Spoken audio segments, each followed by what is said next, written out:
57 years old, ayan. Parang wala kang bata pa. 57 years old, ayan. At nakilala ko po ang DXN sa pamamagitan ni na Boss Esperanza. Si Boss,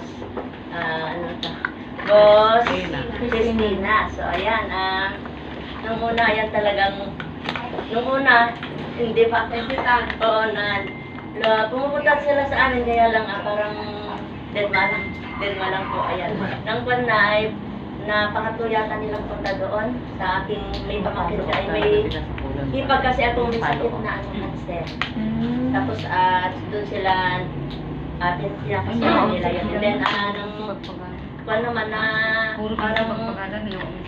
nung pumunta sila sa amin ay tinanan nila yung kwan namin, yung Visayas na store kasi kami doon, ayan, maliit.